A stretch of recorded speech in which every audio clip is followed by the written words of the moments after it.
أعوذ بالله من الشيطان الرجيم ولقد خلقنا الإنسان ونعلم ما توسوس به نفسه আল্লাহ বলেন, নিশ্চয়ই আমি মানুষ সৃষ্টি করেছি এবং আমি জানি তার নফস কি ওয়াসওয়াসা দিচ্ছে।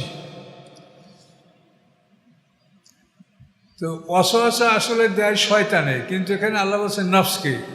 শয়তান নফসের উপরে ওয়াসওয়াসা দেয়। ওয়াসওয়াসা হলো যে একটা চিন্তা ভাবনা, কল্পনা যেটা বোঝা যায় কিন্তু কানে শোনা যায় না। তাফসীরকাররা বলেন যে শয়তান মানুষের যে নফস বা কলব, এর উপরে মাথা রাখে এবং এই মাথাটা সাপের মাথার মতো, রুসু শায়াতিন কোরআনে বলা আছে। তো কলবের মাথাটা রাইখা ওইখানে বসে ফিসফিস করিয়া সে ওয়াসওয়াসা দেয়। এটা কানে শোনা যায় না, কিন্তু হৃদয় অনুভব করা যায় যে এই একটা চিন্তা আসে, একটা কল্পনা আসে। এটা হলো ওয়াসওয়াসা। তা আল্লাহ বলছেন তার নফস যা ওয়াসওয়াসা দেয় আমি তা জানি। অর্থাৎ সে যা বলে তা তো জানি, বরং তার অন্তরের মধ্যে যে কুমন্ত্রণা, ওয়াসওয়াসা আলবালান, সেটাও আমি জানি। আমি সৃষ্টি করেছি এবং তার অন্তরের কুমন্ত্রণা, অন্তর যে কী কুমন্ত্রণা দিচ্ছে তাকে আমি তাও জানি। ওয়া নাহনু আকরাবু ইলাইহি মিন হাবলিল ওয়ারিদ, এবং আমি অতি নিকটে তার মিন হাবলিল ওয়ারিদ, তার গলার রগের চেয়েও। হাবলুন মানে রশি, দড়ি, রগ, ভিন।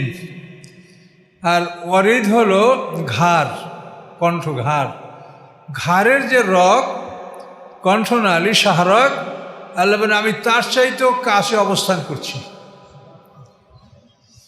খুব মারাত্মক কথা। তাহলে আল্লাহ তাআলা কীভাবে অবস্থান করছেন এর কোনো ব্যাখ্যা চাওয়া হবে না এবং করাও হবে না। আল্লাহ যা বলছে ওটি, যে আমি তোমার গলার যে রগগুলি, ঘাড়ের যে রগ, এর চাইতেও আমি কাছে অবস্থান করছি। এটাই যা শুনছেন, এটাই আর তাফসীর, এটাই ব্যাখ্যা।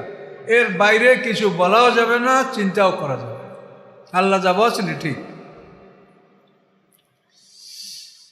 তাহলে আল্লাহ বলে যে তোমার মনে কি কুমন্ত্রণা তোমার নফস দিচ্ছে তাও আমি জানি, আর আমি তোমার গলার যে রগ, শাহরগ, ঘাড়ের রগের চাইতেও আমি কাছে অবস্থান করছি। ইজ ইয়াতালাক্কাল মুতালাক্কিয়ানি আনিল ইয়ামিন ওয়া আনিশ শিমালি কাঈদ, যখন সংগ্রহ করে দুই সংগ্রহকারী, আনিল ইয়ামিন ওয়া আনিশ শিমালে, ডান দিক থেকে এবং বাম থেকে, কাঈদ, বসা অবস্থায়। এখন আল্লাহ নিজে জানেন আমার অন্তর ওয়াসওয়াসা, তিনি শাহরগের সেই তো কাছে অবস্থান করেন। এরপরেও দুইজন পাহারাদার, তারা কি করে? ইজ ইয়াতালাক্কাল মুতালাক্কিয়ানি আনিল ইয়ামিন ওয়া আনিশ শিমাল, তারা দুজন ডানে এবং বামে বসে তারা তোমার আমল সংগ্রহ করে। তাই এখন কত সিরিয়াস পাহারা আমাদের পিছনে, কি ভেবে দেখেছেন? আমরা করছি ফিরি, এখন কেউ নেই তো এখন একটু জাল সই করি, এখন একটু মিথ্যে ভাবছেন যে এখন এই অন্যায়টা করি। কিন্তু আল্লাহ বলছে যে আমি তো আছি, তারপরে আমার পক্ষ থেকে এই ফেরেশতা পাহারা, কিরামান কাতিবিন, ডানে বামে তারা বসে আছে। এটা যদি আপনি বিশ্বাস করেন তাহলে সেই মানুষ কোনোভাবেই কি অন্যায় করতে পারে? কাজে আমরা আসলে কোরআন বিশ্বাস করি না। এই কোরআনকে ভালো করে পড়তে হবে, বুঝতে হবে এবং বিশ্বাস করতে হবে। এর নাম ঈমান। তো ডানে বামে বসে, কোথায় বসে? এরা কাঁধে বসতে পারে, কাঁধে বসলে আমাদের মুখের কথা শোনা যাবে। আবার কোনো তাফসীরকার বলেন যে এরা দাঁতের মাড়ির উপরে বসে, দাঁতের মাড়িতে বসলে জিহ্বার গোড়ার থেকেও কোনো কথা উচ্চারণ হলে এটা তারা শুনতে পাবে। কিন্তু মনে রাখবেন, এই ফেরেশতারা যতক্ষণ একটা কিছু উচ্চারণ না করবেন ততক্ষণ তারা লিখতে পারবে না, তারা গায়েব জানে না। এই জন্য যে নিম্ন স্বরে, অর্থাৎ যে খফি যেটাকে বলা হয়, জেহেরি কেরাত হলো এশার নামাজ আমরা ইমাম পড়ি, এটা জেহেরি। আর খফি কেরাত হলো সুন্নাত বা শেষের দুই রেখা, এটা খফি। এই খফি কেরাত ইসমাউ নাফসি এমনভাবে পড়তে হবে যে আপনি নিজ কানে শোনেন। আপনি নিজ কানে শুনতে পাইলে ফেরেশতাও শুনবে, লেখা হবে। আর যদি আপনি নিজ কানে না শুনেন, মনে কল্পনা করেন, এটা আল্লাহ জানবে, কিন্তু এটা ফেরেশতারা লিখতে পারবে না, ফেরেশতাদের লেখার ক্ষমতা নেই। কিন্তু এই বিষয়টা বুঝতে পারবে। এই জন্য চুপে নামাজের সময় আপনি যে কেরাতগুলো পড়বেন, এমন হয়ে পড়বেন যে আপনি নিজে শুনতে পান। ইসমাউ নাফসি। এখন এই দুইজন যে আপনার ডানে বামে বসা আছে, এরা কি করে? মায়াল ফেজমেন কওলেন ইল্লা লাদাইহে রাকিবুন আতীদ। আল্লাহ বলেন, বলে না কোনো কথা, উচ্চারণ করে না কোনো কথা, বরং সাথে সাথে তার কাছে আসে প্রস্তুত লেখক। যা কিছু আপনার আটারেন্স, যা কিছু উচ্চারণ করেন সবই ফেরেশতা লিখবে। তো এই জন্য আমাদের সতর্ক থাকতে হবে।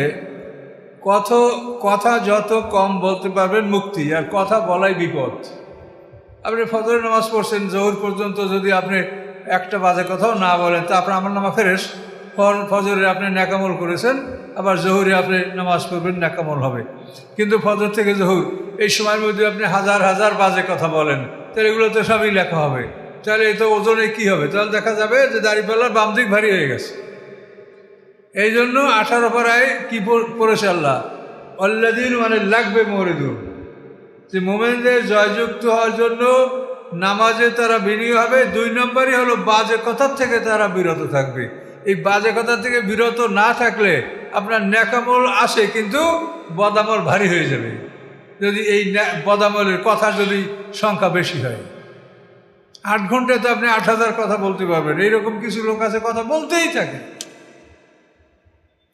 মারাত্মক সমস্যা কিন্তু এটা। আর অজাত সাকরাতুল মাউত, অবশ্যই আসিবে তোমাদের উপরে মৃত্যু যন্ত্রণা। এই জাত শব্দটা একটা মাজি, অতীত। তো অতীত মানে, অতীত কেন বলা হয়েছে? আসলে আসবে, কিন্তু আল্লাহ ভাষায় আসছে। তার মানে এটা বলা তাহাক্কুকু লকু, যেটা হইতে কোনো সন্দেহ নাই, হবেই হবে।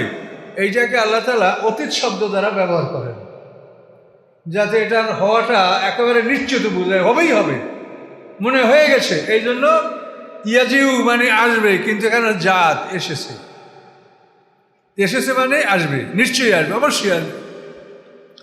জাত সাকরাতুল মাউত, মৃত্যুর যাতনা তোমাদের কাছে আসবে, বেল হক, সত্য সহকারে ন্যায়সঙ্গতভাবে।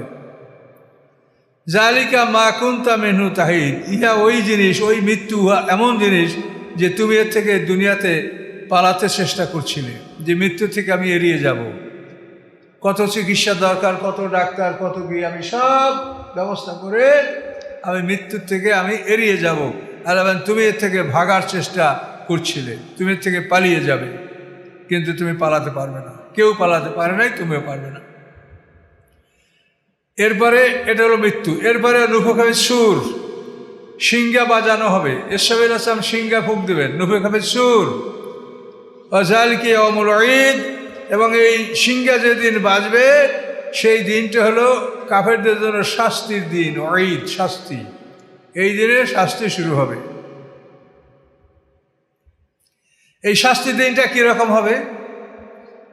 জাত কুল্লু নাফসে মাহা সায়কুমা শাহিদ, প্রত্যেকটা মানুষের সাথে থাকবে একজন চালক এবং একজন সাক্ষী। অর্থাৎ হাসরের ময়দানে আমরা যখন উঠব, আমরা ছোট্ট এবং উলঙ্গ উঠব, আমরা বড় হব, আমাদেরকে কাপড় দেওয়া হবে, হাউজে কাউসারে পানি পান করানো হবে। তো এরপরে আমাদের মানে আল্লাহ তাআলা বিচারের সিংহাসনে আসবেন হাসরের ময়দানে আমরা ওঠার 70 বছর পর। এই 70 বছর ইসরাফিল গ্রুপের ফেরেশতারা মাঠে কাজ করবেন, মানুষকে বিভিন্ন গ্রুপে গ্রুপে সাজানো হবে, তাদেরকে পোশাক দেওয়া হবে, এগুলি সব কিছু হবে। এই 70 বছর পরে আল্লাহ বিচারের মাঠে আসবেন। তো আল্লাহ তাআলা বিচারের মাঠে আসার পরে চন্দ্র সূর্যের আলোর অস্তিত্ব থাকবে না। কোরআনে আল্লাহ বলেছেন, আশরাকাতিল আরদু বিনূরি রাব্বিহা, আল্লাহ নূরের আলোকে পৃথিবী তখন আলোকিত হবে। তার কারণ চন্দ্র সূর্য সব আকাশকে আল্লাহ ভাস করে হাতে নেবেন।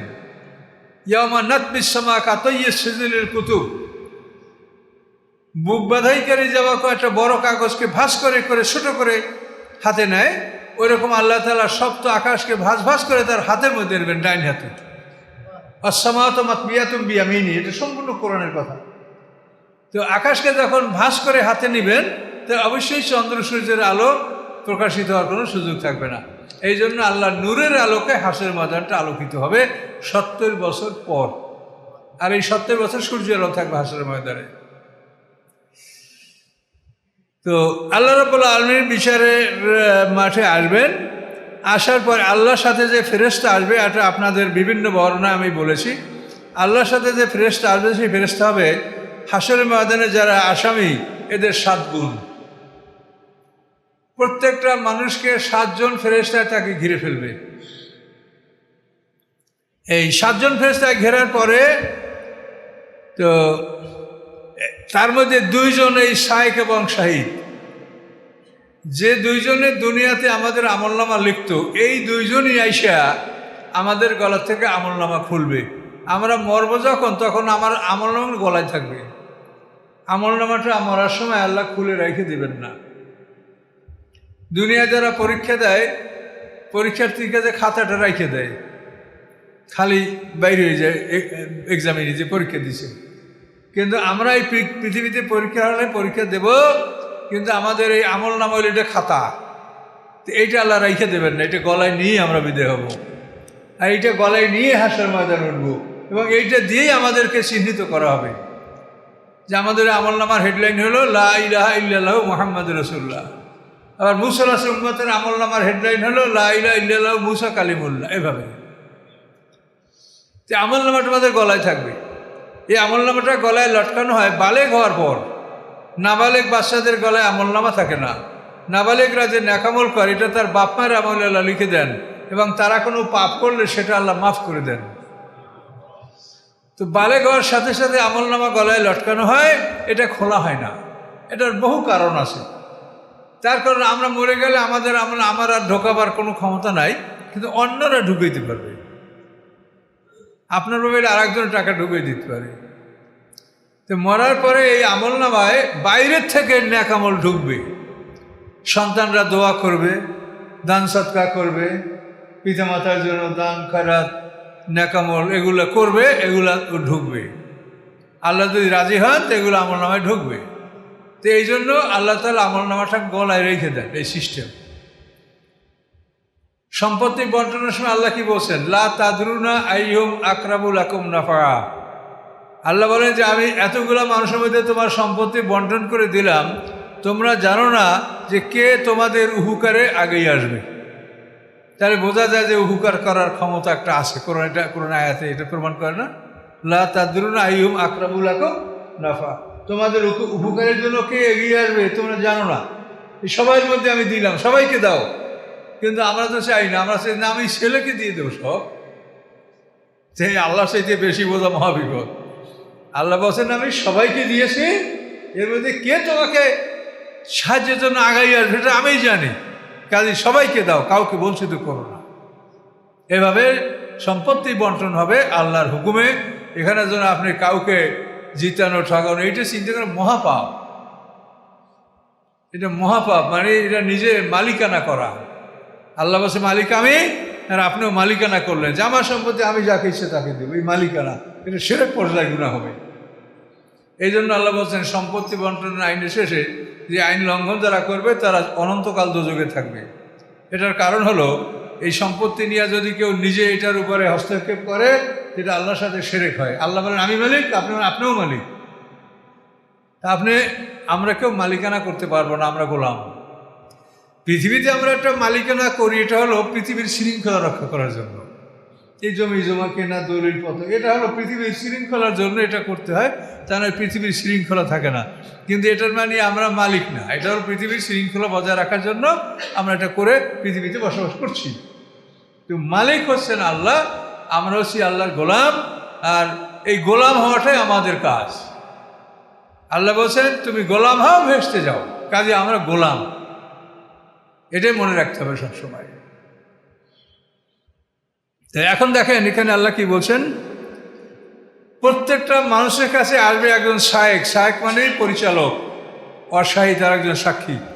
ওই আমলনামা আল্লাহ যখন বিচারের সিংহাসনে বসবেন, তখন ওই 2 জন ফেরেশতা মানে যারা কেরামন কাতিবিন দুনিয়াতে আমল লিখছেন, এরা 2 জন আইসা ওই আমলনামা গলায় বেঁধে দিয়েছেও তারা, ওরা খুলবে ওই সময়, ওই দিন হাসরের ময়দানে খুলিয়া ভাঁজ করে হাতে নিবে, তো এই যে আমলনামাটা ভাঁজ করে হাতে নেবে সে হলো শাহিদ।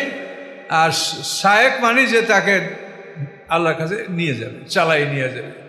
শায়েক মানে ড্রাইভার, পরিচালক, যে তাকে চালাইয়া আল্লাহর কাছে নিয়ে যাবে। আর আমলনামাটা থাকবে আরেকজন হাতে নিয়ে আল্লাহর কাছে, যে এই আপনার বান্দা, এই তার ফাইল, বাস নেন। কথা বলতে পারছেন? এখানেই আমাদের সব জীবনের কর্ম আমলনামা ঝুলছে গলায়, লেখা আছে, আমরা দেখতে পাচ্ছি না। এটা মরার পরে পুড়াইলে, আগুনে পুড়লে, শিয়াল কুকুরে খাইলে বা কুমিরে গিলে ফেললে আমলনামাটা নষ্ট হবে না। হাসরের ময়দানে এটা সহই আমরা সবাই উঠব।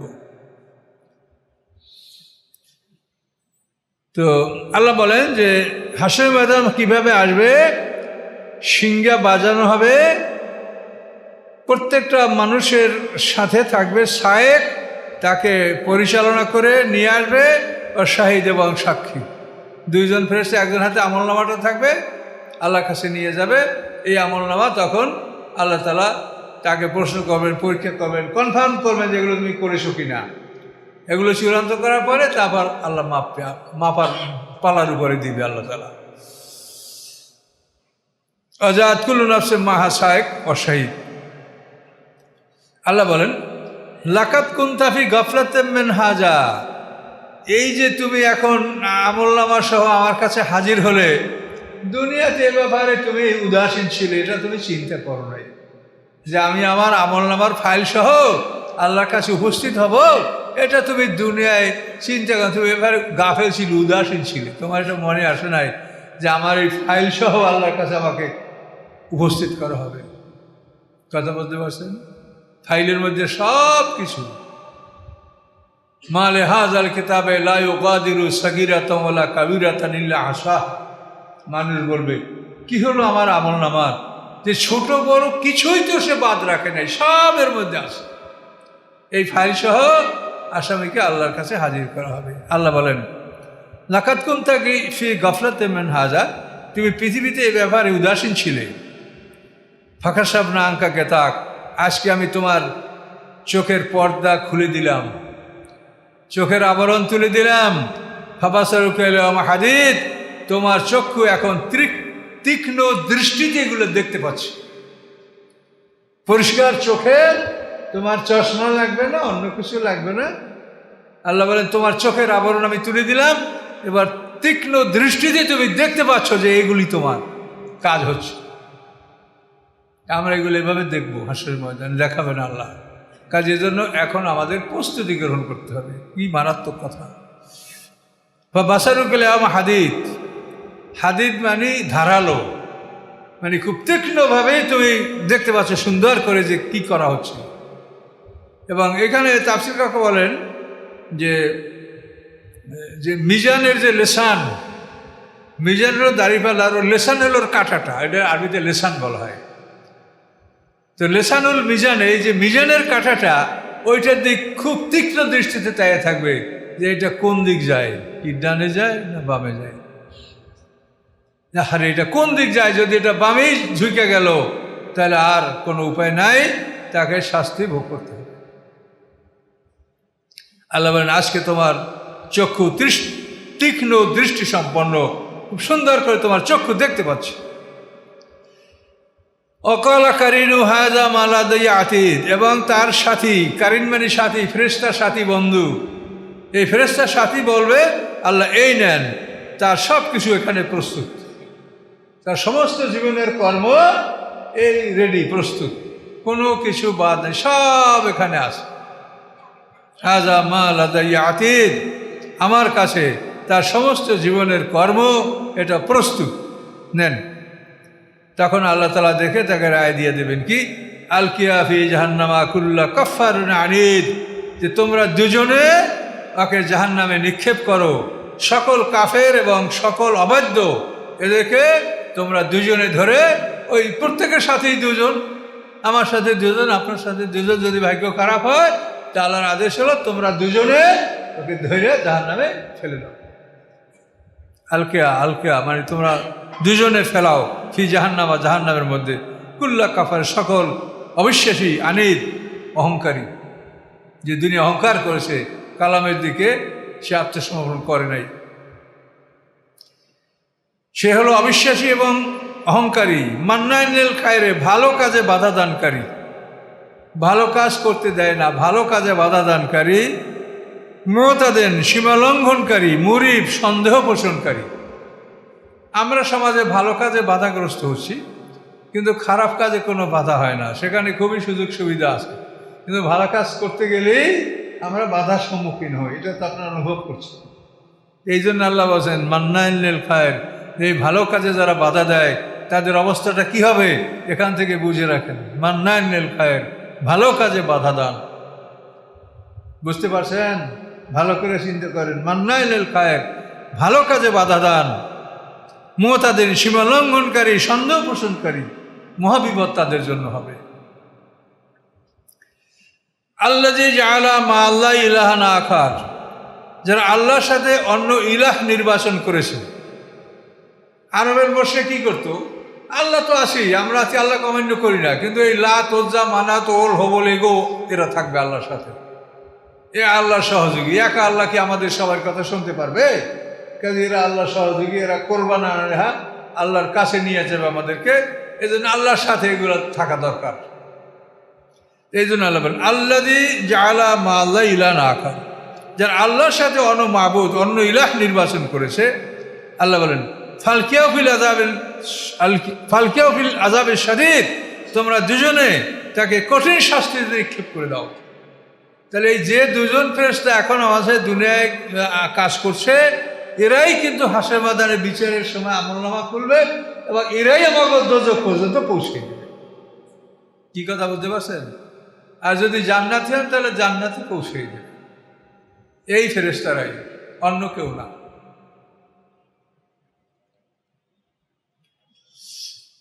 কলা কারিনহু, তখন এই মানুষের সাথে যে একটা স্থায়ী শয়তান থাকে, হামজাত শয়তান, প্রত্যেকটা মানুষের সাথে, সেই কারিন মানে সাথী, বন্ধু, সে বলবে রব্বানা, হে আমাদের রব, মাতকাইতু, আমি তাকে গোমরা করি নাই, ওয়ালাকিন কানা ফি দালালিন বাঈদ, ও নিজেই দূর ভ্রান্ত পথে ছিল।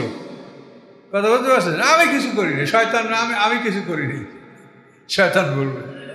শয়তান কিন্তু সবসময় মানুষকে কুমন্ত্রণা দেয়, কুপথে ডাকে। শুধু আল্লাহর জিকির করতে থাকলেই তখন একটু দূরে অবস্থান করে, তাহলে এসে কলবে মাথা দিয়েই ও বসে ফিস ফিস করে লাগাইতে থাকে। শয়তান বলবে, কারিনু তার সাথী, শয়তান সাথী বলবে রব্বানা, হে আমাদের রব, মাতগাইতু, আমি তাকে বিপদগামী করি নাই, ওয়ালাকিন কানা ফি দালালিন বাঈদ, বরং সে নিজেই ভ্রান্ত পথে ছিল, দূর ভ্রান্ত পথে, এত দূর যে সেখান থেকে সৎপথে আসার সম্ভাবনা ছিল না। এই কথা বলার পর আল্লাহ কি বলেন, কলা লা তাকতাসিমু লাদাইয়া, আমার কাছে তোমরা ঝগড়া করো না। শয়তান কাজে আমি কিছু করি নাই এবং বলে আমার সব করছে শয়তানে। আল্লাহ বলেন লা তাকতাসিমু লাদাইয়া, আমার কাছে তোমরা ঝগড়া করো না। কদ্দামতু ইলাইকুম বিল ওয়াঈদ, আমি তোমাদের শাস্তি সম্পর্কে আগেই তোমাদেরকে অবহিত করেছি, আগেই তোমাদেরকে জানিয়ে দিয়েছি। কি জানিয়ে দেয় নাই আল্লাহ? কাজে তোমরা আজকে আমার সামনে ঝগড়া করো। মায়ুবাদ্দারুল কাউলু লাদাইয়া, আমার এই কথার কোনো পরিবর্তন নাই। যে কথা আল্লাহ আমাদেরকে জানিয়ে দিচ্ছেন, এই কথার কোনো পরিবর্তন নাই। মায়ুবাদ্দারুল কাউলু লাদাইয়া ওমা আবে যাল্লামিল আবিদ, এবং আমি বান্দাদের উপরে বিন্দুমাত্র জুলুমকারী নই। কার উপরে আমি রাগ করে শাস্তি দিব না, তার আমলে যেটা আসে আমি সেটাই তাকে দেব, তার কর্মফল যেটা আসে ওটাই দেব, আমি তার বেশি কম তাকে শাস্তি দিব না। ইয়াউমা লাকুনুর জাহান্নামা হালিম তালাতে, আল্লাহ বলেন সেই দিন এভাবে ওই যে লোকের, আমাদের প্রত্যেক সাথে দুজন আছে, এরাই কিন্তু দোজখে পৌঁছে দেওয়ার জন্য এরাই যথেষ্ট, আল্লাহ বলে দিলেন। ইয়াউমা নাকুনুর জাহান্নাম, আল্লাহ বলেন সেই দিন আমি জাহান্নামকে বলবো, হালিম তালাতে, তুমি পরিপূর্ণ হয়েছো, পেট ভরছে তোমার? হালিম তালাতে, তুমি পরিপূর্ণ হয়েছো, পেট ভরেছে? ওয়াতাকুলু হাল মিন মাজিদ, তখন জাহান্নাম বলবে আরও আছে। কি ভয়ঙ্কর কথা! দেখেন, সমস্ত আসামিদেরকে ওর মধ্যে ঢুকিয়ে দেওয়া হলো, সর্বশেষ ইবলিসও ঢুকলো। ইবলিসকে বলা হবে যে তুমি দেখো তো দোজখের কোনো জায়গা ফাঁকা আছে কিনা। তখন ইবলিস চক্কর লাগায় দেখবে যে জাহান্নামের সমস্ত রুমগুলা, প্রকোষ্ঠগুলা ভর্তি হয়ে গেছে, শুধু একটা জায়গা ফাঁকা আছে, কঠিন শাস্তির একটা জায়গা ফাঁকা। তখন ইবলিস বলবে, আল্লাহ একটা জায়গা ফাঁকা আছে, আর কোনো ফাঁকা নাই, তো ওইটা তোমার, ওখানে ঢোকো। তখন ইবলিস সেখানে ঢুকতে বাধ্য হবে। ইবলিস ঢোকার পরে আল্লাহ তাআলা জাহান্নামের আবরণ, ঢাকনাটা, দরজাটা এটা চাপে আটকাই দিবে। আল্লাহর হুকুম এটা হবে। তো এটা বন্ধ করে দেওয়ার পরে আল্লাহ তাআলা এখন জিজ্ঞাসা করে জাহান্নামকে যে তোমার পেট ভরেছে? আপনারা আগে যে কয়লার ইঞ্জিন স্টিমার চলতো, এগুলো কি দেখছেন? যারা একটু বয়স বেশি দেখতে পারেন, কয়লার ইঞ্জিনে যে স্টিমারগুলো চলতো খুব ভয়ঙ্কর। যদি ওইটা ঢাকনাটা খুলে যখন কয়লা দেওয়ার জন্য খুলতো, তো তাকাইলে মনে হয় যেন দোজখ, এত ভয়ঙ্কর আগুন, এত একটা স্টিমারের তাপ, কি ভয়ঙ্কর দোজখ। তো আল্লাহ বলেন যে তোমার কি পেট ভরেছে? তো জাহান্নাম বলবে, অতাকুলু হালমে মাজিদ, আরো আছে? তো তখন আর তো নাই, সবাইকে দেওয়া হয়ে গেছে। এরপরে আল্লাহ তাআলা এই কথা বলার পরে তার কুদরতি বাম পাখানা দোজখের উপরে চাপিয়ে দিবেন। দেওয়ার পরে দোজখ তিনটা ডাক দেবে, কাত কাত কাত করে তিনটা ডাক দেবে, আর বলবে যে আমি ফেটে যাচ্ছি, আমার কাম ছেড়ে দেন। তখন আল্লাহ তাআলা তার কুদরতি বাম পা দোজখ থেকে তুলে আনবে, এবং এভাবে জাহান্নামীরা শাস্তির মধ্যে লিপ্ত থাকবে। সকলে বলুন নাউজুবিল্লাহ। আল্লাহ এর থেকে আমাদেরকে রক্ষা করুন আপনার দয়ায়। এভাবে দোজখবাসীরা দোজখের মধ্যে থাকবে। এখন শোনেন মুত্তাকিনদের কথা। উজলেফাতুল জান্নাতুল মুত্তাকিনা গায়রা বাঈদ, এবং যারা মুত্তাকিন, যারা আল্লাহকে ভয় করেছে, মুত্তাকিন সবসময় আপনি অন্যায় থেকে ফাঁকে ফাঁকে ফাঁকে ফাঁকে এড়িয়ে চলবেন। এই গান হচ্ছে, এই বাজনা হচ্ছে, এই থিয়েটার হচ্ছে, এই নারীরা চলছে, এই নাচ হচ্ছে, আপনি খালি ফাঁকে ফাঁকে এড়িয়ে চলবেন। এটার নাম হলো তাকওয়া, নিজে সাবধানে ভালো পথে চলা। তো আল্লাহ বলেন মুত্তাকিনদের জন্য জান্নাত কাছে নিয়ে আসা হবে, গায়রা বাঈদ, মোটেও দূরে নয়, একেবারে কাছে। হাসর ময়দানে মুত্তাকিনদের কাছে জান্নাত নিয়ে আসা হবে, এবং তাদেরকে সেখানে প্রবেশ করার জন্য আল্লাহ তাআলা আদেশ দিবেন, তারা জান্নাতে প্রবেশ করবে। তো এই তাদের সাথে কারা থাকবে সেটা অন্যতে আছে। ইন্নাল্লাযীনা ক্বালু রাব্বুনাল্লাহু সুম্মা ইসতাকামু, যারা বলে আমাদের রব আল্লাহ, সুম্মা ইসতাকামু, এরপরে এই কথার উপরে যারা দৃঢ় থাকে, প্রতিষ্ঠিত থাকে, তাতানাজ্জালু আলাইহিমুল মালাইকা, তাদের প্রতি আল্লাহ তাআলার পক্ষ থেকে ফেরেশতা অবতরণ করেন, এবং তারা বলেন যে আমরা দুনিয়া আখিরাতে তোমাদের সাথে আছি, সেখানেও আমাদের সাথে ফেরেশতারা থাকবে। হাজা, এবং আল্লাহ বলবেন হাজা মা তুআদুন, এই তোমাদেরকে যে জান্নাতের প্রতিশ্রুতি দেওয়া হয়েছিল, এই সেই জান্নাত দেখো। তোমাদেরকে বলা হয়েছে যে তোমরা আল্লাহর পথে চললে জান্নাত পাবে, এই সেই জান্নাত। হাজা মা তুআদুন লিকুল্লি আওয়াবিন হাফিজ, প্রত্যেক আল্লাহ অভিমুখী এবং সংরক্ষণশীল, নিজেকে সবসময় হেফাজত করেছে, নিজেকে হেফাজত করেন, রক্ষা করেন, কোনোভাবে যেন ময়লার সাথে মিশ্রিত আপনি না হন। খাওয়া দাওয়া, চলাফেরা, কাজকর্ম, লেনদেন, সর্বক্ষেত্রে নিজেকে সংরক্ষণ করে হাফিজ। আল্লাহ বলেন এরা যারা আল্লাহ অভিমুখী এবং সংরক্ষণকারী, সবসময় নিজেকে হেফাজতে রেখেছে, কখনোই ময়লায় জড়িত হয়নি। মান খাশিয়ার রহমান বিল গায়ব, এবং গায়েবে যারা রহমানকে ভয় করেছে। আমরা আল্লাহকে দেখি না, কিন্তু আমরা ভয় করি, আমরা প্রতিমধ্যে জানি যে আল্লাহ আছে। এই যে আল্লাহ কথাগুলো বললেন, এই কথা পৃথিবীতে আল্লাহ ছাড়া কেউ বলতে পারে? পৃথিবীতে এমন কোনো বই আছে যে এই বইতে এই ধরনের কোনো কথা আছে? কোথাও এটা পৃথিবীতে আর কোনো খবর নাই।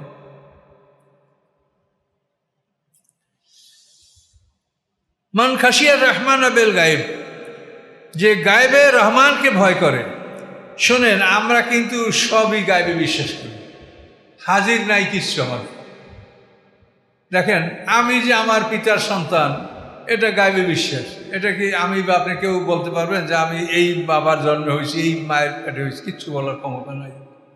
এরপর দেখেন, আমার পরে আমার ভাই ব্রাদার, তারপরে আমার বাবার পরে চাচা, এই চাচা দাদার জন্ম হয়েছে, আমাদের কোনো খবর আছে আমরা বলতে পারি? এই বাবা দাদার জন্ম হয়েছে আমরা বলতে পারি? এই ফুফু আমার দাদার থেকে হয়েছে, এটাকে আমরা বলতে পারি? সবই তো গায়েব। আমরা যে একটা সামাজিক জীবন উপভোগ করি, যার মধ্যে আমাদের সুখ শান্তি এবং আমাদের নির্ভরশীলতা, এগুলো সবই তো গায়েব। কোনটা আমরা দেখছি বলেন? আমরা আসলে কিছুই দেখতে পাই না। তো এই জন্য বলে মানখাসিয়ার রহমান আবেল গায়েব, রহমানকে যে অদৃশ্যে বিশ্বাস করে, ও যাবে কালবিন মুনিব, এবং সে আসে প্রত্যাবর্তনশীল বিনয়ী অন্তর নিয়ে, নরম অন্তর বিনয়ী অন্তর নিয়ে সে আল্লাহর দিকে অগ্রসর হয়। এদেরকে আল্লাহ বলবেন উদখুলু হবে সালাম, তোমরা শান্তি সহকারে জান্নাতে প্রবেশ করো। জালিকা ইয়াউমুল খুলুদ, এ হচ্ছে তোমাদের জন্য চিরস্থায়ী দিনের অর্ডার। এই দিনে তোমাদেরকে চিরস্থায়ী বসবাসের জন্য আদেশ দেওয়া হলো, এখানে তোমরা অনন্তকাল তোমরা থাকো। তা নিজেকে সংরক্ষণ করে হেফাজত করতে হবে, রক্ষা করতে হবে। আল্লাহ লাহুম মা ইয়াশাউনা ফিহা, তাদের জন্য যা চাবে ওখানে তাই, আপনি যা চাবেন তাই আপনাকে ওখানে দেওয়া হবে। লাহুম মা ইয়াশাউনা ফিহা ওয়া লাদাইনা মাজিদ, আমার কাছে আছে আরও অতিরিক্ত। আল্লাহর কাছে এমন নেয়ামত আছে যা আমরা চিনি না, জানি না, চাইতেও পারবো না। আপনি একটা বড় হোটেলে গেলে কি খাবার আছে আপনি কিছু বুঝতে পারবেন? তা আল্লাহ বলেন তারা যা চাবে তা তো আমি সবই দিব, কিন্তু আমার পক্ষ থেকে আমি আরও অতিরিক্ত নেয়ামত আমি দান করব। ওয়াকামা হালাকনা কাবলাম মিন কারনিন, আল্লাহ বলেন আমি তাদের আগে কত সম্প্রদায়কে আমি ধ্বংস করেছি, কত জনপদ আমি ধ্বংস করেছি। হুম আসাদ্দ মিন বাদশাহ, তারা এদেশে যে শক্তিতে কঠিন ছিল। বা নাক্কাবু ফিল বিলাদ, তারা শহরে শহরে ঘুরে বেড়াতো। এরকম বহু জাতিকে আমি ধ্বংস করেছি। কুরাইশদেরকে আল্লাহ সতর্ক করছে যে তোমরা জেনে দেখো, তোমাদের আগে তোমাদের সে অনেক শক্তিশালী জাতি যারা শহরে শহরে ঘুরে বেড়াতো, আমি তাদেরকে ধ্বংস করেছি। হালমে মাহিস, তাদের জন্য কোনো আশ্রয়স্থল আছে? পালিয়ে কেউ রক্ষা পেয়েছে, এড়াতে পেরেছে? লুত সম্প্রদায়ের একটা লোক যখন তাদের ধ্বংস করে, এই লোকটা ছিল হেরেমে। তো এখন হেরেমে ও জায়গায় তো আল্লাহ তাআলা নিরাপদ, তো ওর জন্য যে পাথর নির্ধারিত, ওই পাথরটা আকাশে ঘুরতেছিল। যখন হেরেম থেকে বের হয়েছে তখন ওই পাথরে আঘাত করে ওকে হত্যা করছে। তাফসিরে বলা আছে এই লোকটার নাম আবু রেগাল, এবং তার কবর হেরেমের কাছেই ছিল। এবং আল্লাহ রসুল তার কবর দেখিয়েছেন যে এটা আবু রেগালের কবর, এবং কবর করে সেখানে তার কবরে তার স্বর্ণের লাঠি পাওয়া গেছিল, আবু রেগাল। তো আল্লাহ বলেন হালমেম মাহিস, পালানোর কোনো জায়গা আছে? কেউ পালাতে পেরেছে? কেউ পালাতে পারে নাই। ইন্না ফি যালিকা লাযিকরা, আল্লাহ বলেন এই যে কথাবার্তা শোনানো হলো এর মধ্যে রয়েছে উপদেশ। কার জন্য? লিমান কানা লাহু কালবুন, যার আছে অন্তর, যার আছে মন, তার জন্য রয়েছে হেদায়েত।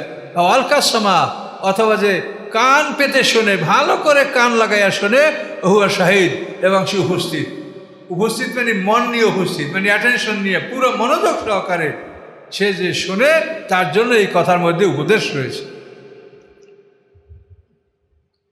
ওয়ালাকাদ খালাকনাস সামাওয়াতি ওয়াল আরদা ওয়া বাইনাহুমা ফি সিত্তাতি আইয়াম, আল্লাহ বলেন নিশ্চয়ই আমি সৃষ্টি করেছি আকাশসমূহ এবং পৃথিবী, ওমা বাইনাহুমা, এবং যা কিছু আছে এই উভয়ের মধ্যে, ফি সিত্তাতি আইয়াম, 6 দিনের মধ্যে।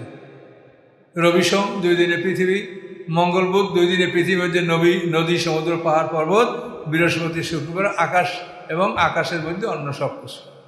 শুক্রবার পর্যন্ত সৃষ্টি শেষ, শনিবার আল্লাহ কিছু করেন নাই। এই জন্য ইহুদিরা মনে করে যে আল্লাহ ওই দিন কিছু করে নাই, তো ওই দিন আমরা ছুটির দিন নেব। কিন্তু আল্লাহ তাদেরকে বলছে যে শুক্রবার নাও, তারা নেয়নি। এরপরে খ্রিস্টানরা আছে, তাদেরকে বলে শুক্রবার নাও, না ওটা আমরা নেব না। আমরা কি করব? ইহুদিরা আমাদের সিনিয়র, তারা যখন শনিবার নেছে তা আমরা তাদের পরের দিন নেব, রবিবার। এই জন্য খ্রিস্টানদের ছুটির দিন রবিবার, এবং ওই দিনে তাদের আকাশ থেকে জান্নাতি খাবারও আসছিল রবিবারে।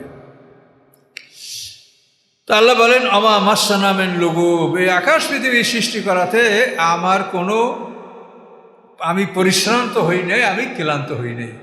ইহুদিরা বলে যে আকাশ পৃথিবী সৃষ্টি করার পরে আল্লাহ ক্লান্ত হইয়া এককালে আরশ বেড়ে ঠাস করে শীত হইয়া শুয়ে পড়ছে, নাউজুবিল্লাহ মিন যালিক। এই জন্য আল্লাহ তার জবাব দিলেন, আমা মাসানা মেন লুগুব, আকাশ পৃথিবী সৃষ্টি করার ফলে আমি ক্লান্ত হইনি। ফাসবির আলা মা ইয়াকুলুন, ওরা যা বলে ওদের কথার উপরে আপনি ধৈর্য ধারণ করেন। আল্লাহ তার রাসূলকে বলছেন, রাসূলকে তারা পাগল বলে, কবি বলে, গালি দেয়। ও সাব্বিহ বিহামদি রাব্বিক, আপনি রবের প্রশংসা যপনা করুন, সুবহানাল্লাহ, আলহামদুলিল্লাহ, লা ইলাহা ইল্লাল্লাহ, আল্লাহু আকবার, এগুলো বলুন আপনি। কবলা তুলে শামসে, সূর্য উদয়ের আগে, ও কবলাল গুরুব, এবং সূর্য অস্ত যাওয়ার পূর্বে। তাহলে সকালবেলা আল্লাহ তাআলা তার পবিত্রতা ঘোষণা করার জন্য বলেছেন, সাব্বিহ আমল সে পবিত্রতা ঘোষণা করুন, আপনার রবের প্রশংসার ঘোষণা করুন, প্রশংসা সহ আপনি রবের পবিত্রতা ঘোষণা করুন সূর্য ওঠার আগে, অর্থাৎ ফজরের নামাজ এবং ফজরের নামাজের পরে দোয়া তাসবিহ। এই জন্য ফজরের নামাজের পরে কিন্তু সুন্নত নামাজ নাই, যেহেতু আল্লাহ তাআলা এখানে কি বলছে যে তুমি তাসবিহ, জিকির, আজকার, পবিত্র ঘোষণা এগুলো করো। এই জন্য ফজরের নামাজের পরে সুন্নাত রাখা হয়। এই সময়টা আপনি জিকির, আজকার, কোরআন তেলাওয়াত এগুলা ইবাদত বন্দেগীতে থাকবেন। কবলাল গুরুব, এবং সূর্য অস্তমিত হওয়ার আগে, মাগরিবের আগে, আসরের পর থেকে এই সময়টা নফল নামাজ পড়ার আদেশ নাই। এই সময়টা আপনি এভাবে জিকির, আজকার, তেলাওয়াত, কোরআন তেলাওয়াত ইত্যাদি নিয়ে আপনি মশগুল থাকবেন কবলাল গুরুব, সূর্য ডোবার আগে। অমেনা লাইলে ফাসাব্বিহু, এবং রাতের কিয়দাংশে আপনি আল্লাহর পবিত্রতা ঘোষণা করুন। রাতের কিয়দাংশে আমরা মাগরিব এসে এটা রাতের কিয়দাংশে আমরা করলাম। অমেনাল লাইলে ফাসাব্বিহু, এবং রাতের কিয়দাংশে আপনি আল্লাহর পবিত্রতা ঘোষণা করুন। ও আদবারাস সুজুদ, এবং সেজদার পিছনে, সেজদার পিছনে, অর্থাৎ এশার নামাজ তো পড়লেন, এর পিছনে যে সুন্নাতটা পড়লেন এটা হলো আদবারাস সুজুদ। জোহরের নামাজ তো পড়লেন, তারপর দুইটা সুন্নাত পড়ে, এটা হলো আদবার মানে পিঠে, মানে সেজদার পিঠে। এভাবে মাগরিবের পরে আপনি যে সুন্নাত পড়লেন এটা আদবারাস সুজুদ, অর্থাৎ সেজদার পরে তুমি আবার এই সুন্নাত নফল নামাজগুলিও পড়ো। এটা দেখেন সরাসরি কোরআনে কিন্তু আদেশ। কাজে এই জন্য কোনো ইবাদত আল্লাহ রাসূলের আদেশে না, যে কোনো ইবাদত যা কিছু সব আল্লাহর হুকুমে আল্লাহ রাসূল বর্ণনা করেছে। কাজে সুন্নাত ও আল্লাহর, ফরজ ও আল্লাহ, সব আল্লাহর, আল্লাহই আদেশ করেছে। এখানেও দেখেন আল্লাহ আদেশ করছেন। আরেকটা পাবেন ইদবারান নুজুম, ওইটা হলো ফজরের সুন্নাত পড়ার জন্য আদেশ কোরআনে সরাসরি, ইদবারান নুজুম। আর এটা হচ্ছে আদবারাস সুজুদ, ফরজের পরে সুন্নাত পড়ার আদেশ কোরআনে আপনি পেলেন। তাহাজ্জুদ নামাজ পড়ার আদেশ আপনি কোরআনে পাচ্ছেন। তো সুন্নাত বলতে যাক, মানে এই জন্য কোরআনে কিন্তু সব কিছু আছে, কিন্তু আমরা এখানে আসি না। আজকে একজনে আমাকে প্রশ্ন করছে, আপনাদের এখানে আসার অল্প আগে মাগরিবের কাছাকাছি টাইমে, যে এক হুজুর, সে বড় এক হুজুর, সে বলে মানুষ এবং জিন ছাড়া অন্য কোনো জাতির হাসর হবে না। কি অদ্ভুত কথা! সরাসরি কোরআনের খেলাফ। কোরআনে সূরা আনামের 38 নম্বর আয়াতে পরিষ্কার বলা, পরিষ্কার আল্লাহ তাআলা বলেছেন যে তোমরা সেখানে একটা কি সূরা আপনার আনামে 38 নম্বর আয়াতটা দেখেন, আপনি পড়ে শুনেছি। ওমা মিন দাব্বাতিন ফিল আরদি ওয়ালা তায়রিন ইয়াতিরু বিজানাহিহি ইল্লা আমসালুকুম। আল্লাহ বলেন পৃথিবীতে যারা বিচরণ করে, বিচরণকারী প্রাণী যারা, আর উড়ন্ত প্রাণী, ওয়ালা তায়রিন ইয়াতিরু বিজানাহিহি, এবং যে পাখিরা ওড়ে তাদের ডানার উপরে ভর করে। আল্লাহ ইল্লা উমামুন আমসালুকুম, এরা তোমাদের মতো একটা সম্প্রদায়, তোমরা যেমন একটা জাতি, ওরা ওই রকম তোমাদের মতো একটা জাতি বা সম্প্রদায়। মা ফাররাতনা ফিল কিতাবি মিন শাই, এই কিতাবে কোনো বস্তুর আমি ঘাটতি রাখি নাই। সুম্মা ইলা রাব্বিহিম ইহশারুন, এরপরে এরা সবাই আল্লাহর কাছে উপস্থিত হন। সরাসরি কোরআনে বলা যে অন্যান্য প্রাণীরা আমাদের মতো এরকম একটা জাতি, সবাই আল্লাহর কাছে আমরা উপস্থিত হব, এবং বিচারের পরে তাদেরকে মাটি করে দেওয়া হবে। তখন কাফেররা বলবে ইয়া লাইতানি কুনতু তুরাবা, কোরআনে আছে না?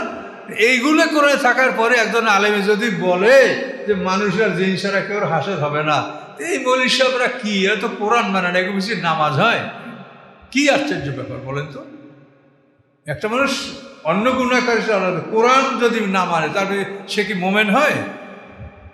কিন্তু মোমেন হওয়ার জন্য মানে ডিগ্রি, আমি মুফতি, আমি মুহাদ্দিস, এইটাই হবে না। মোমেন হওয়ার জন্য কোরআনের প্রত্যেকটা আয়াতের উপরে ঈমান আনা লাগবে। কি ঠিক কিনা বলেন? কাজে এই প্রত্যেকটা আয়াতের ঈমান আনার জন্য আপনাকে জানতে হবে তাই ঈমান আনবেনটা কেমন করে। এই সমস্যা হলে এই মৌলভী সাহেবরা এগুলো পড়ে না, জানে না, এই জন্য ওই মনে কল্পনা মানুষের জিনের হিসাব হবে, আর কেউ হাসার হবে না বলে দিল। কিন্তু কোরআনে যেগুলো পরিষ্কার বলা আছে, সকল প্রাণীর হাসর হবে এবং বিচার হবে শুধু জুলুম, একটা পয়েন্টে জুলুম। তোমাকে আমি শক্তি দিয়েছি, শক্তির অপব্যবহার তুমি কেন করেছো, তুমি দুর্বলকে কেন আক্রমণ করেছো, এই জুলুমের বিচার হবে। এগুলি সব তাফসিরে বলা আছে, আপনাদেরকে বহুবার বলছি যে কীভাবে এগুলো করা হবে। তো এই দেখেন আল্লাহ তাআলা বলেন সুম্মা ইলা রাব্বিহিম ইউহশারুন। কোনো অস্পষ্টতা আছে? এরপরে তারা রবের কাছে সবাই একত্রিত হবে, একত্রিত করা হবে তাদেরকে। এখন পরে জিন আর মানুষেরা করে হাসর হবে না, কি আশ্চর্য! এভাবে কোরআনের খেলাফ কথা বলছে, অথচ তারা বড় ডিগ্রিওয়ালা মানুষেরা কি ইমাম হয় কেউ বলেন। এই জন্য আমি আপনাদেরকে বলি, আলেম ওলামা যারা আছেন পড়াশোনা করেন, আল্লাহর কাছে যেতে হবে। কাজে আমরা মানে লেবাস সর্বস্ব আলেম হলে তো হবে না। আপনি শেখেন, পড়েন, বোঝেন, অহংকার ত্যাগ করেন, তাহলে আপনার মধ্যে কোরআনের জ্ঞান আসবে। কিন্তু আমাদের আলেমদের অহংকার, যার জন্য তারা কোরআনের জ্ঞান আল্লাহ তাদের দেয় না, তাদেরকে আল্লাহ বলছে আল্লাহ দিবে না। অহংকার যারা করবে তাদেরকে আল্লাহ কোরআনের জ্ঞান দিবে না, আল্লাহ বলে দিয়েছে।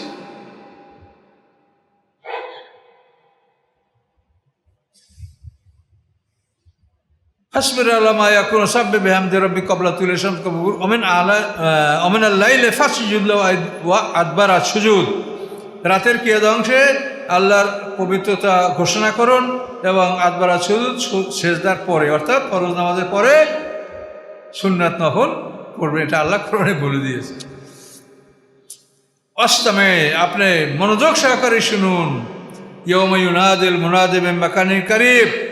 যেদিন একজন ঘোষণাকারী একেবারে নিকটতম জায়গা থেকে ঘোষণা করবে, অর্থাৎ সিঙ্গার ফুৎকার, এটা আপনি মনে করেন যে আপনার বাড়িতে এটা শুরু হয়েছে, এমনভাবে সিঙ্গার ফুৎকারটা সবাই শুনতে পাবে। মাকানিন কারীব বলে যে এই তো আমার ঘর থেকে, আমার আঙ্গিনায় এটা বাসতেছে, এই ব্যাপার থেকে এভাবেই মনে করবে। মাকানিন কারীব ইয়ামা ইয়াসমাউনা সাইহাতা বিল হক। সেদিন তারা সত্য সহকারে এই আওয়াজ তারা শুনতে পাবে, শুনবেই শুনবে, কেউ শোনা থেকে বাদ থাকবে না। জালিকা ইয়াউমুল খুরুজ। এবং এই আওয়াজ শোনার পরে তারা বেরিয়ে আসবে মাটির থেকে, ফুটে ফুটে সব। দ্বিতীয় সিঙ্গার ফুৎকার পরে এক পশলা বৃষ্টি হবে আর সবাই আমরা, এটা হলো ইয়াউমুল খুরুজ, বের হওয়ার দিন। এই দিন সবাই বের হবে, কেউ বাকি থাকবে না, সবাই বের হবে। ইন্না নাহনু নুহয়ি ওয়া নুমীত। আল্লাহ বলেন আমি আল্লাহ, আমি তোমাদেরকে জীবন দান করি, নুমীত, আমি তোমাদেরকে মৃত্যু দান করি, ওয়া ইলাইনাল মাসির, আর আমার কাছে তোমাদের প্রত্যাবর্তন, আমার কাছেই তোমাদেরকে আসতে হবে। ইয়াওমা তাশাক্কাকুল আরদু আনহুম সিরা। সেদিন খুব দ্রুত তাদের থেকে মাটি ফেটে যাবে। বৃষ্টি হলেই তখন মাটি ফেটে যাবে, মাটি ফেটে উদ্ভিদ বের হয়, ওভাবে আমরা মাটির থেকে সব বেরিয়ে পড়ব। হাসের মাঝে আমরা মাটির থেকে উঠব। জালিকা হাসুন আলাইন ইয়াসির। আল্লাহ বলেন এই একত্রিতকরণ আমার উপরে খুবই সহজ, আমি এভাবেই তোমাদেরকে তুলব, একত্রিত করব। নাহনু আ'লামু বিমা ইয়াকুলুন। আল্লাহ বলেন ওরা কি বলে আমি জানি, ওই কাফেররা কি বলছে আমি জানি। ওমা আনতা আলাইহিম বিজাব্বার। আপনি তাদের উপরে ক্ষমতাশালী নন, তাদের উপরে আপনি কিছু করতে পারবেন না, করার সময় আসবে তখন করবেন, কিন্তু এখন আপনি তাদের উপরে ক্ষমতাশালী নন। কাজেই ফাযাক্কির বিল কোরআন, আপনি কোরআন দ্বারা আপনি ভয় দেখান, উপদেশ দেন। কাকে? মান ইয়াখাফু ঈদ, যে শাস্তিকে ভয় করে তাকে আপনি কোরআন দ্বারা উপদেশ দান করুন। এই কথা বলে আল্লাহ এখানে সূরাটা সমাপ্ত করলেন। আমানতু বিল্লাহ। আমাদেরকে আল্লাহ আমল করার তৌফিক দান করুন, বলুন আল্লাহুম্মা আমিন। আস্তাগফিরুল্লাহাল্লাযী লা ইলাহা ইল্লা হুয়াল হাইয়ুল কাইয়্যুম ওয়া আতুবু ইলাইহি লা হাওলা ওয়া লা কুওয়াতা ইল্লা বিল্লাহিল আলিয়্যিল আযীম। আল্লাহুম্মা সাল্লি আলা মুহাম্মাদিন ওয়া আলা আলি মুহাম্মাদিন كما صليت على إبراهيم وعلى آل إبراهيم إنك حميد مجيد اللهم بارك على محمد وعلى آل محمد كما باركت على إبراهيم وعلى آل إبراهيم إنك حميد مجيد اللهم آمين ইয়া রাব্বুল আলামিন আল্লাহ আপনার কালাম থেকে আমরা যা কিছু শুনেছি আল্লাহ আমাদেরকে আমল করার তৌফিক দিন মেনে চলার তৌফিক দিন আল্লাহ শয়তান আমাদের কাছে লাগাই আছে আল্লাহ আপনি আমাদের দয়া করেন আল্লাহ আপনার দয়া ছাড়া আমরা কোনোভাবেই আমরা সঠিক পথে থাকতে পারবো না আল্লাহ আপনার হাতে আমরা সুপর্দ হয়ে গেলাম আল্লাহ আপনি আমাদের হেফাজত করুন আল্লাহ আমাদের মৃত্যু পর্যন্ত আমরা ঈমান নিয়ে পৃথিবীতে থাকতে পারি আল্লাহ আপনি তৌফিক দান করুন আল্লাহ আমরা আপনার সাহায্য চাই আল্লাহ শয়তান খুব প্রবল আমাদের উপরে আল্লাহ আপনার সাহায্য কামনা করি আল্লাহ আল্লাহ আপনার যে ভয়ঙ্কর শাস্তির কথা শুনেছি এর থেকে আমাদেরকে আপনার রক্ষা করুন আল্লাহ আল্লাহ আপনি যে জান্নাতের কথা আমাদের শুনিয়েছেন যে জান্নাত আমার জন্য মঞ্জুর করুন নসিব করুন আল্লাহ সুবহান রাব্বিকা রাব্বিল ইজ্জাতি আম্মা ইয়াসিফুন ওয়া সালামুন আলাল মুরসালিন আলহামদুলিল্লাহি রাব্বিল আলামিন আসসালামু আলাইকুম